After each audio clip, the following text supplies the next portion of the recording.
சிறந்தவர்களுக்கும் அனுபவ மிக்கவர்களுக்கும் அமைச்சர் பெருமக்களுக்கும் சட்டமன்ற உறுப்பினர்களுக்கும் எனது அன்பான வணக்கம்.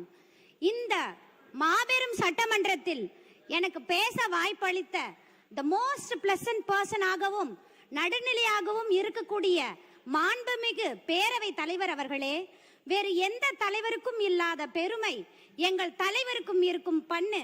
அவர் நடந்து வந்தா கிளாஸா இருக்கு, அவர் பேசுறது எல்லாமே மாசா இருக்கு, ரொம்ப கம்மியா பேசுவார், அனைத்தையும் செயலில் தான் காட்டுவார், நிறைகுடம் எப்பொழுதும் தழுவாது. பேரவை தலைவர் அவர்களே, empty vessel makes much noise. ஆங்கில ஆசிரியராக இருந்த என்னை கல்வி கண் திறந்த காமராஜர் ஐயா வெற்றி பெற்ற குடியாத்த தொகுதி சட்டமன்ற உறுப்பினராக்கிய எங்கள் அண்ணன் மாண்புமிகு முதலமைச்சர் அவர்களை வணங்கி என் நன்றியை தெரிவித்துக் கொள்கிறேன். ஒரு தந்தை போல் எங்களை வழிநடத்தும் பொதுச் செயலாளர் மற்றும் அமைச்சராக இருக்கக்கூடிய திரு ஆனந்த் ஐயா அவர்களை வணங்குகிறேன். மற்றும் எங்கள் வேலூர் மாவட்ட பொறுப்பு அமைச்சர் திரு விஜய் பாலாஜி அவர்களுக்கும் நன்றி தெரிவித்துக் கொள்கிறேன். எனக்கு வாக்களித்த பேரன்பு கொண்ட குடியாத்த சட்டமன்ற தொகுதிக்கு உட்பட்ட மக்களுக்கு என் நன்றியை தெரிவித்துக் கொள்கிறேன். இந்த நேரத்தில் மானமும் அறிவும் மனிதருக்கு அழகு.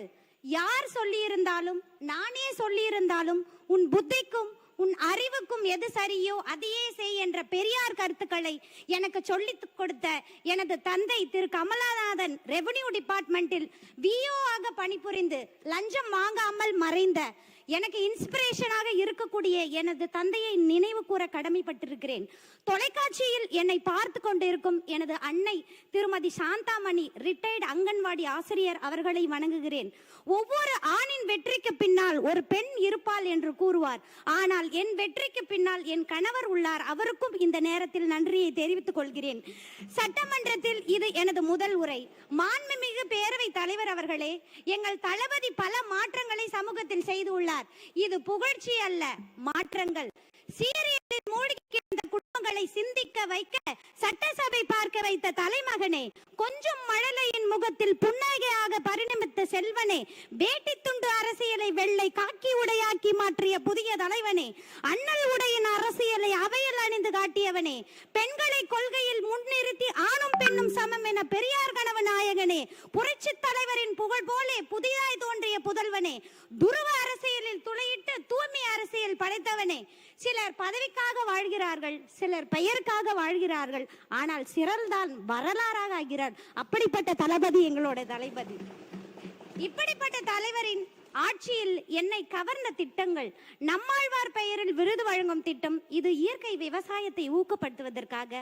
மூத்த குடிமக்களுக்கு நடமாடும் முதியோர் சிகிச்சை மையங்கள். ஏன்னா மருந்து வாங்குவது ரொம்ப கஷ்டம் மூத்த குடிமக்களுக்கு. தமிழ்நாடு கிராமிய விளையாட்டு போட்டிகள், இது நம் பாரம்பரிய விளையாட்டை காப்பாற்றுவதற்காக. மற்றும் பெண்களுக்கான பல திட்டங்கள். இதை எல்லாத்தையும் தாண்டி எனக்கு ரொம்ப பிடிச்சது ஊழல் ஒழிப்பு மற்றும் வெளிப்படைத்தன்மை. Education is the manifestation of perfection which is already exist in man, which is said by Swami Vivekananda. Education is the birthright of every person, which is said by Dr. B.R. Ambedkar. ஒரு நாட்டின் வளர்ச்சிக்கு முக்கியமான காரணம் education. இந்த எஜுகேஷனை பத்தி தலைவர்கள் எப்படியெல்லாம் பேசியிருக்காங்க. ஆனா எஜுகேஷன் சொல்லி கொடுக்கிற ஆசிரியர் நிலை. மாண்புமிகு பேரவை தலைவர் அவர்களே, பல ஆண்டுகளாக டெட் எக்ஸாம் எழுதிட்டு லட்சக்கணக்கான ஆசிரியர்கள் காத்து கொண்டு இருக்கிறார்கள் போஸ்டிங்காக. அது மட்டும் இல்லாமல் நியமன தேர்வு வேற இதுல பாஸ் பண்ணி இருக்காங்க, அவங்களுக்கும் போஸ்டிங் கொடுக்கப்படவில்லை. நானும் டெட் பேப்பர் 1, 2, நியமன தேர்வு 1 and 2, டிஆர்பி இது எல்லாத்துலயும் நானும் பாஸ் பண்ணியிருக்கேன், எங்களுக்கும் ஆனா போஸ்டிங் வரல. அமுதே தமிழே அழகிய மொழியே எனது உயிரே. வணக்கம். பேரவைக்கு ஒரு அறிவிப்பை நான் வெளியிட விரும்புகிறேன்.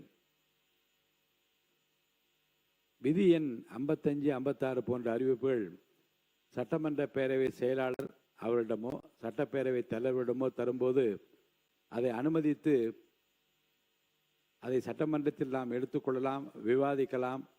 ஆனால் சில உறுப்பினர்கள் நான் பெயரை குறிப்பிட்டு சொல்ல விரும்பவில்லை, அறிவிப்புகளை எழுதி உடனடியாக யூடியூப், தொலைக்காட்சி, பத்திரிகைகளுக்கு கொடுப்பதை தயவு செய்து நிறுத்திக் கொள்ள வேண்டும் என்று அன்போடு கேட்டுக்கொள்கிறேன்.